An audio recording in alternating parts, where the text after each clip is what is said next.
This video will show you how to set up and use Microsoft Translator and how to split your screen while using Google Meet so you can still see your participants' faces.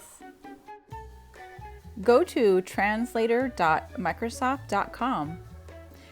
Log in with Google.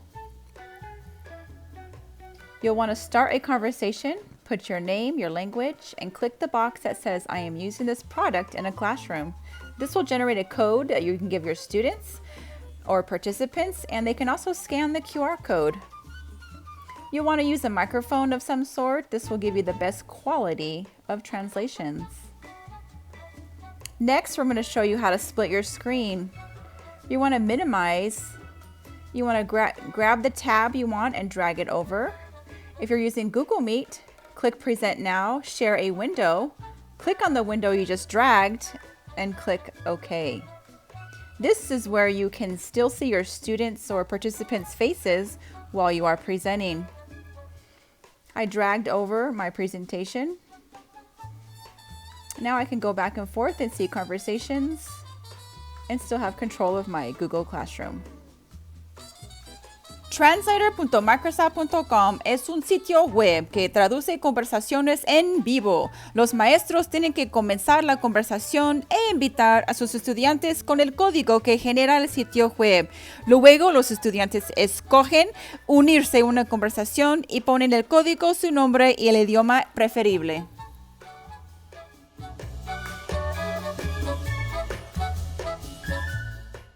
This is an example of a live view of the translator.microsoft.com feature website.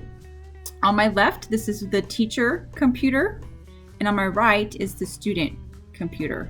So if I'm the teacher, I'm going to log in. My language is going to be English, and I'm using this product in the classroom.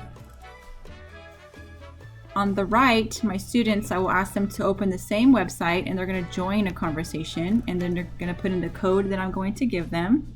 I can see the code on the left. It's EHZRQ. They're going to put their name and the language they want to receive the translations in.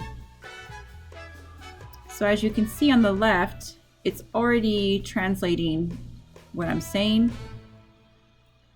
On the right, you see the Spanish version. I'm using a microphone. It is highly recommended that you use a microphone. If your students, other students who are not using the translator program speak with the microphone, it will not translate.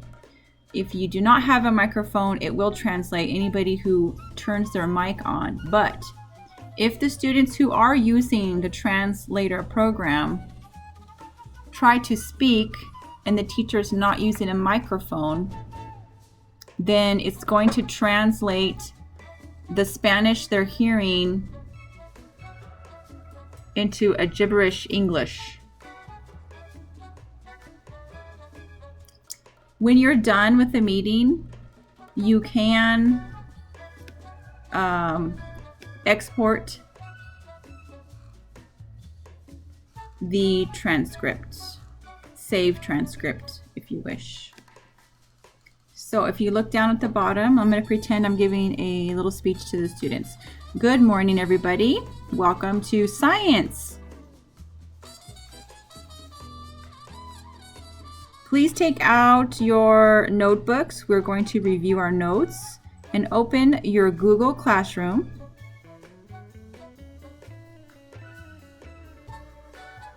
The assignment is titled